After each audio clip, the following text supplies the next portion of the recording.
¿Qué tal, hermanos de Iglesia Bíblica en la Roca? Nuevamente me da gusto saludarles a través de este medio. Y pues antes de pasar a compartir la palabra de Dios, quisiera compartir con usted un gozo, una alegría que hay en nuestro corazón.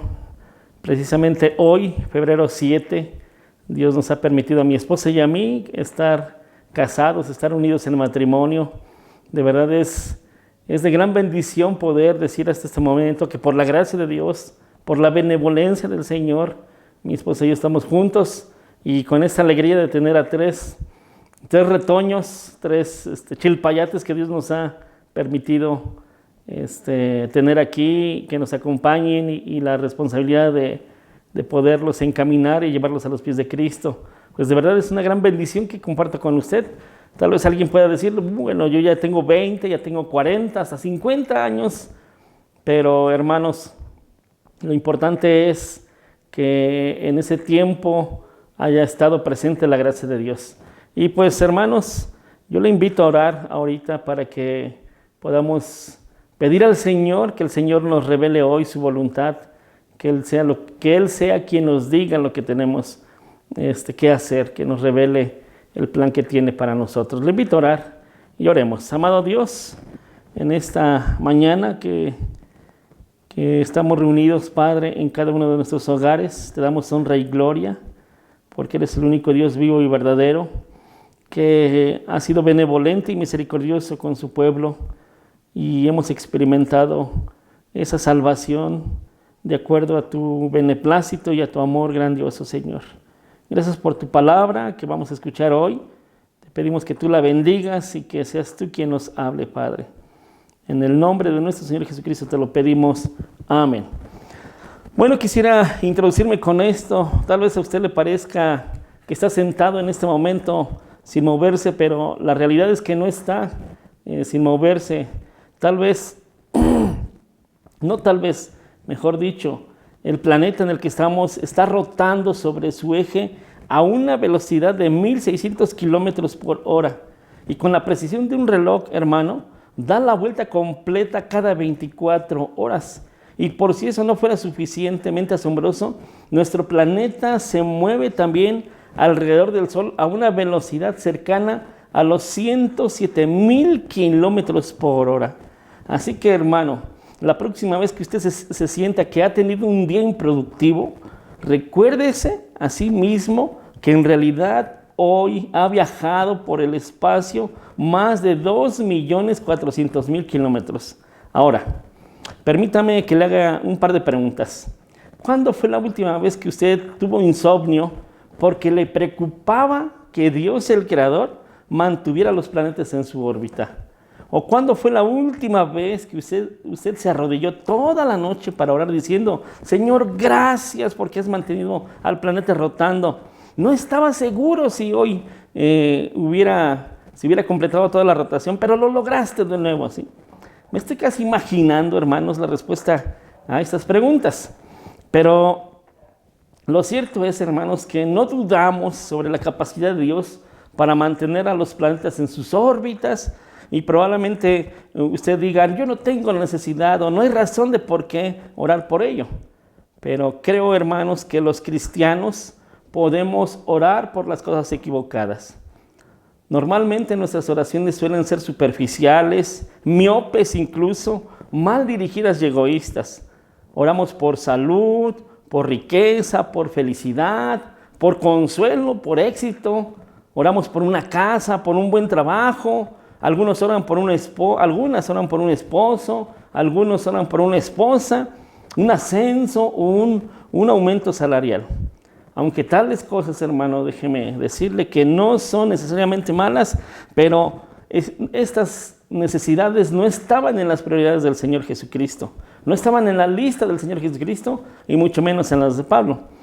El problema, hermano, de orar por las cosas erróneas se agrava cuando los creyentes oramos por la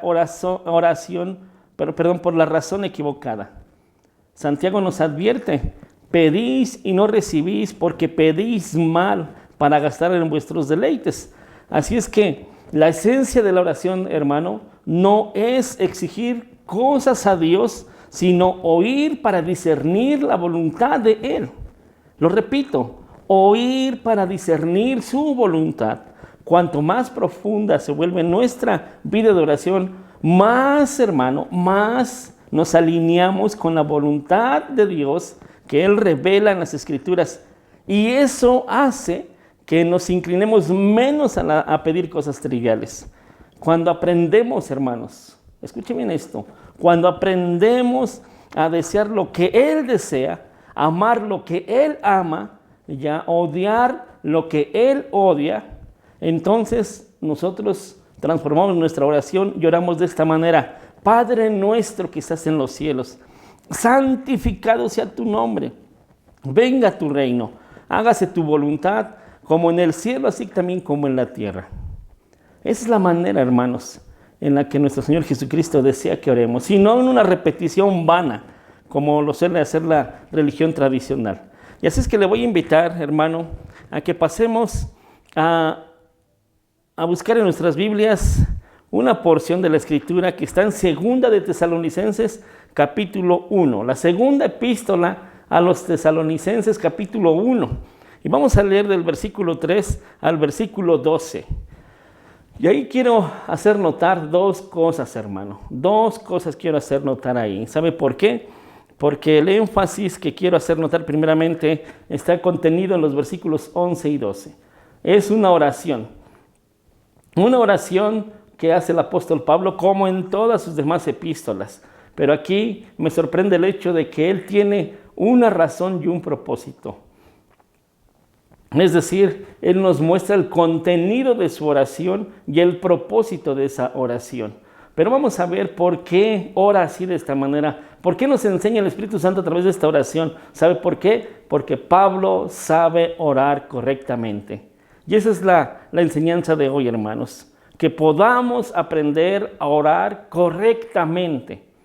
Que aprendamos a orar correctamente. Y quiero iniciar con la lectura. Estoy en la segunda epístola del apóstol Pablo a los Tesalonicenses, en el capítulo 1, versículos 3 al 12. Y dice así los primeros versículos: debemos siempre dar gracias a Dios por vosotros, hermanos, como es digno, por cuanto vuestra fe va creciendo y el amor de todos y cada uno de vosotros abunda para con los demás, tanto que nosotros mismos nos gloriamos de vosotros en las iglesias de Dios por vuestra paciencia y fe en todas vuestras persecuciones y tribulaciones que soportáis. Bueno, como hemos podido leer, hermanos, y es evidente en esta lectura de estos dos versículos que el apóstol Pablo nuevamente agradece por la fe de estos hermanos, de los hermanos en Tesalónica, esa ciudad que estaba profundamente influenciada por la idolatría, por el culto al César. Esto es relevante, ¿sabe por qué? Porque cuando vemos que esta ciudad adoraba al César como un dios, entonces el hecho de adorar a Jesucristo como el rey, como el príncipe, como el Mesías, pues era motivo para que fueran perseguidos los hermanos. Y es que es precisamente, hermano, es el contexto de estas dos cartas, de primera y segunda de Tesalonicenses, la persecución. Por eso aquí el apóstol Pablo dice en la última frase del versículo 4, dice: por vuestra paciencia y fe en todas vuestras persecuciones y tribulaciones que soportáis. Y continuando con el versículo 5 dice: esto es demostración del justo juicio de Dios, para que seáis tenidos por dignos del reino de Dios, por el cual asimismo padecéis, porque es justo delante de Dios pagar con tribulación a los que os atribulan, y a vosotros que sois guardados, daros reposo con nosotros cuando se manifieste el Señor Jesús desde el cielo con los ángeles de su poder, en llama de fuego, para dar retribución a los que no conocieron a Dios, ni obedecen el evangelio de nuestro Señor Jesucristo, los cuales sufrirán pena de eterna perdición, excluidos de la presencia del Señor y de la gloria de su poder, cuando vengan aquel día para ser glorificado en sus santos y ser admirado en todos los que creyeron, por cuanto vuestro testimonio ha sido creído entre vosotros. De verdad, hermanos, cuando estaba leyendo estas palabras, me sorprende el hecho de que el apóstol Pablo conforta, tiene ese estímulo pastoral, ese impulso de pastorear a quienes Dios le ha dejado como responsable. Y en estos versículos que hemos leído, en esta porción, puedo ver a un pastor que está alentando, que está fortaleciendo. ¿Y en qué manera lo hace? En explicando la razón de su sufrimiento. Y nuevamente indico esto del sufrimiento, hermanos, porque ese es el contexto de estos hermanos en Tesalónica. Si nosotros leemos y damos un vistazo a Primera de Tesalonicenses, vamos a notar que los hermanos tenían ciertas confusiones o dudas en cuanto a la segunda venida del Señor Jesucristo. ¿Por qué? Dado que el apóstol Pablo tuvo que dedicar una porción para hablar sobre la segunda venida del Señor Jesús en el capítulo 4 de la primera epístola. Pero también está el hecho de que estaban en persecución, que estaban siendo perseguidos, que estaban siendo arrastrados a los tribunales, eran despreciados, eran rechazados por el hecho de ser cristianos, por el hecho de ser seguidores de Jesucristo, el Mesías, el Rey de Reyes. Ese hecho mantenía un poco de confusión en virtud a la segunda venida del Señor Jesús, por lo que el apóstol Pablo tuvo que explicarles. ¿Qué tuvo que explicarles? Los hermanos probablemente estaban confundidos de que probablemente el Señor Jesucristo ya había regresado, ya había retornado a la tierra por segunda vez. Entonces la persecución que ellos estaban sufriendo, ellos pensaron que era parte del juicio de Dios, que era parte de ese juicio que está destinado para los impíos. Y aquí el apóstol Pablo, en esta segunda carta, lo que podemos ver, hermanos, es que les dice que es necesario y la causa por el cual, o el motivo por el cual hay persecución. Fíjense cómo lo dice. Dice en el versículo 5 nuevamente, esto es demostración, es decir, las tribulaciones que ellos estaban viviendo, es demostración del juicio de Dios para que seáis tenidos por dignos del reino de Dios, por el cual asimismo padecéis. Es una demostración, es decir, la causa de esa persecución, porque mire, los tesalonicenses muy probablemente pudieron haber dicho, es que eso es injusto. ¿Por qué estoy yo siendo atribulado? Eso es injusto, pero el apóstol Pablo está diciendo, no hay nada de injusto en esa tribulación. Al contrario, es una demostración. ¿Pero demostración para qué? Para demostrar, nótelo bien, hermano, y ponga mucha atención en esto, para demostrar la lealtad de los tesalonicenses a Dios. ¿Recuerda por qué agradeció el apóstol Pablo en los versículos 3 y 4? Fíjense, dice, debemos siempre dar gracias a Dios por vosotros, hermanos, como es digno, por cuanto vuestra fe va creciendo y el amor de todos y cada uno de vosotros abunda para con los demás, tanto que nosotros mismos nos gloriamos de vosotros en las iglesias de Dios por vuestra paciencia y fe en todas vuestras persecuciones y tribulaciones que soportáis. Note esto, la razón por la cual ellos estaban siendo atribulados era por su lealtad, era por su fidelidad al evangelio. No era porque ellos estaban en pecado, no era porque ellos estaban siendo disciplinados, no, hermanos. El apóstol Pablo les recuerda a ellos y también nos enseña a nosotros que las tribulaciones son por causa de la fidelidad, una lealtad por causa del evangelio. Y ese es el contenido de la oración. Fíjese, el versículo 5. Esto es una demostración del justo juicio de Dios, para que seáis tenidos por dignos, dice aquí, para que seáis tenidos por dignos del reino de Dios, por el cual asimismo padecéis. Las tribulaciones son necesarias para generar en nosotros una mayor fe, mayor paciencia, un amor más perfecto, más maduro. Si no, hermanos, ¿de qué otra forma podremos crecer en fe? Podríamos crecer en fidelidad, en lealtad, en paciencia. ¿De qué otra forma? ¿En la abundancia? ¿En la prosperidad? ¿Cuando no nos pasa absolutamente nada? Claro que no, hermanos. Es más, estoy seguro que cuando estamos en esas situaciones, estamos tan cómodos que no nos dan ganas de buscar al Señor. Pero ¿cuándo es cuando buscamos más al Señor? Cuando estamos en situaciones difíciles, cuando estamos enfermos. ¿Cuándo es cuando oramos más? Pues cuando estamos enfermos, en tiempos de pandemia, ¿o no? Cuando tenemos necesidades. Si no, basta mirar los grupos de oración de las iglesias. ¿Cuántas necesidades hay por la enfermedad? ¿Cuántas necesidades hay por tal o cual situación difícil? Pero note algo más, que el versículo 5 dice que las tribulaciones o el justo juicio de Dios es necesario y es por causa de la fidelidad para que seamos tenidos por dignos, o los tesalonicenses sean tenidos por dignos. Pero note cuál es la petición ahora del apóstol Pablo. ¿Cuál es la petición en el versículo 11? Por lo cual, asimismo, oramos siempre por vosotros, para que nuestro Dios os tenga por dignos de su llamamiento y cumpla todo propósito de bondad y toda obra de fe con su poder. ¿Ya notó la relación, hermano? Lo voy a volver a leer. Por lo cual, asimismo, oramos siempre por vosotros, para que nuestro Dios os tenga por dignos de su llamamiento y cumpla todo propósito de bondad y toda obra de fe con su poder. ¡Qué maravilloso, hermanos! Yo hace un momento dije, basta con leer los grupos de oración o las necesidades de oración. Pero aquí el apóstol Pablo no está diciendo, líbralos de la tribulación, quítales la tribulación.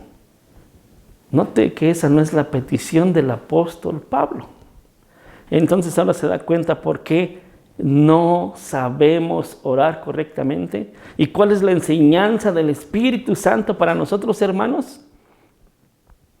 El apóstol Pablo no está pidiendo que quite la tribulación, al contrario, está pidiendo que en esa situación Dios nos ayude para que seamos dignos del llamamiento, dignos de la salvación, dignos de la fe cristiana, que podamos, hermanos, crecer en una vida espiritual, una vida que glorifique al Señor, una vida que realmente demuestre de quién somos hijos, una vida pulida por las aflicciones, pulida por el dolor, pero que glorifique al Señor.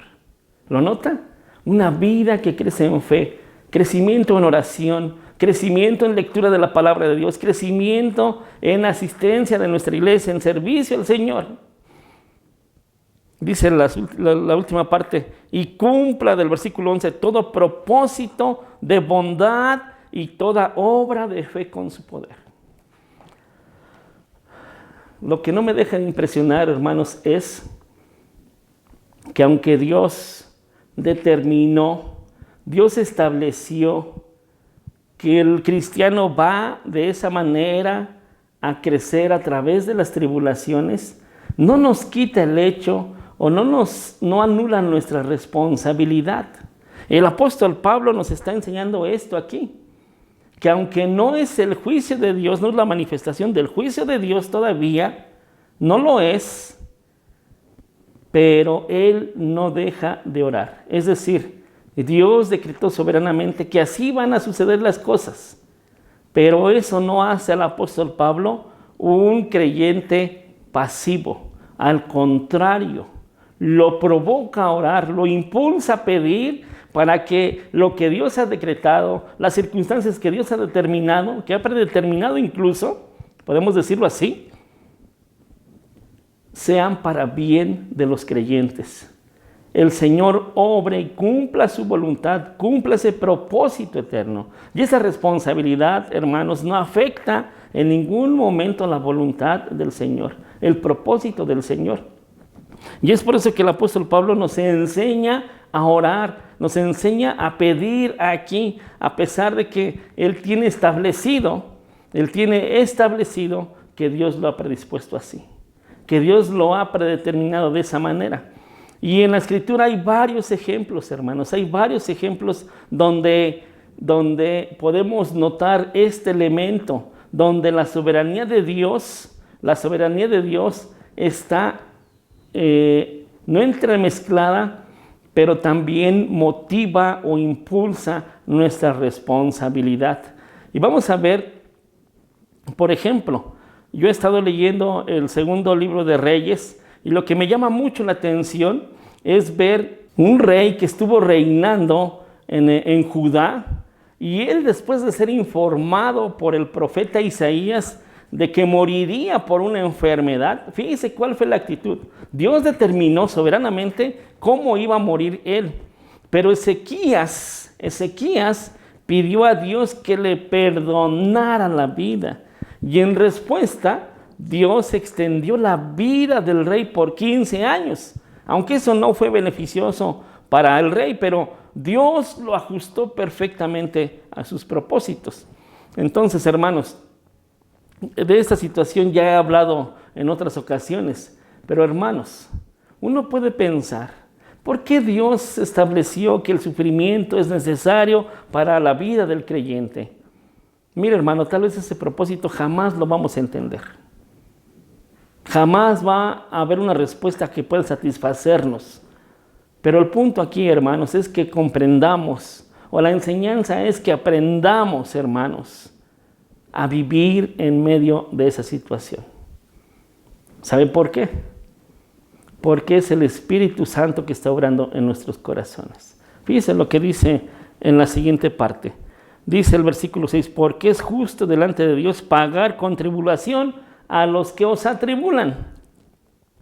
Y a vosotros que sois atribulados, daos reposo con nosotros cuando se manifieste el Señor Jesús desde el cielo con los ángeles de su poder, en llama de fuego para dar retribución a los que no conocieron a Dios, ni obedecen el evangelio de nuestro Señor Jesucristo, los cuales sufrirán pena de eterna perdición, excluidos de la presencia del Señor y de la gloria de su poder. Note el 10. Cuando venga en aquel día para ser glorificado en sus santos y ser admirado en todos los que creyeron, por cuanto nuestro testimonio ha sido creído entre vosotros. Dios siempre es justo. Él nunca ha actuado con injusticia. Y en esas palabras el apóstol Pablo les está diciendo a los tesalonicenses, aún no es el día del Señor. Todavía no se ha llegado ese juicio que está reservado para los impíos. ¿Y quiénes son los impíos? Son aquellos que os atribulan, son aquellos que os persiguen. ¿Y saben cuál es la causa por la cual les persiguen? Porque ellos no quieren y no desean nada con el Señor. El evangelio para ellos no tiene ningún propósito. ¿Y por qué digo esto? Porque cuando nosotros venimos al evangelio por gracia, cuando nuestros ojos fueron abiertos a la luz, cuando pudimos abrir esos ojos espirituales, pudimos contemplar la belleza de Cristo. Pudimos contemplar su hermosura y la seguimos contemplando en las palabras de la Escritura. Pero con los impíos no sucede eso, hermanos. Ellos no pueden ver ninguna hermosura, ninguna belleza en el Señor. No ven absolutamente nada de lo que nosotros podemos mirar. ¿Por qué? Porque absolutamente rechazan el evangelio. Y esa es la razón por la cual, dice aquí el apóstol Pablo, os persiguen, os atribulan. Pero Dios es justo y en algún momento venidero, Él va a aplicar justicia. Y es ahí donde Él está diciendo, es ahí donde nosotros vamos a ser recompensados, donde los tesalonicenses, por causa de esa tribulación, van a glorificarse en el Señor. Pero ojo, mientras ocurra eso, mientras sucede ese momento de la segunda venida del Señor, dice la Escritura y dice el apóstol Pablo, yo oro para que ustedes sean dignos de su llamamiento y cumpla todo propósito de bondad y toda obra de fe con su poder, para que en el nombre de nuestro Señor Jesucristo sea glorificado en vosotros y vosotros en Él, por la gracia de nuestro Dios y del Señor Jesucristo. ¡Wow, hermanos! ¡Qué esperanza! De verdad, qué alentador es esto. A pesar, hermanos, de que probablemente estemos en una tribulación, sufriendo por tal o cual cosa, Dios, el Espíritu Santo, está obrando, hermanos, en nuestro corazón. Permitamos que el Espíritu Santo obre en nuestro corazón. Permitamos que Él transforme nuestro corazón. No solamente es regenerar o renovar nuestra conducta, no, hermanos, el cambio es aquí interno, dentro de lo que los demás hombres no pueden mirar, pero Dios sí lo mira. Es un cambio profundo, es una renovación profunda, es una renovación de dentro hacia afuera. Y eso es lo que llama la Escritura, o se dice en el Nuevo Testamento, la transformación, la renovación o la formación espiritual. Y eso es lo que desea el apóstol Pablo y es lo que pide en su oración, que todo creyente que es atribulado, que es perseguido, sea digno del llamamiento y cumpla todo propósito de bondad y toda obra de fe con su poder. Para de esa manera, en un futuro, ahora y en un futuro, ser glorificados y glorificar al Señor Jesucristo cuando éste aparezca. Y Él venga a dar juicio, venga a dar a cada cual lo que le corresponde y lo que hizo en esta vida, mis hermanos. Así es que, hermanos, debemos de aprender a orar por lo correcto. No pedir que nos quite las tribulaciones o las aflicciones o las necesidades, las carencias, sino que Dios use esa situación para nuestra vida espiritual, para crecer en fe, para crecer en amor, para que nosotros podamos glorificar día con día y no ser el motivo de que otros blasfemen contra el Señor o tropiecen por nuestra causa. Eso es lo que Dios nos enseña hoy, mis hermanos. Hermanos, espero que sea de bendición y el hecho de saber que Dios tiene un plan eterno, algo que Él ha predeterminado desde antes de la fundación del mundo, no nos mantenga pasivos, sino nos active y tomemos nuestra responsabilidad de ir día con día delante de Él para suplicar, para que Él nos ayude y nos transforme. Que el Señor le bendiga.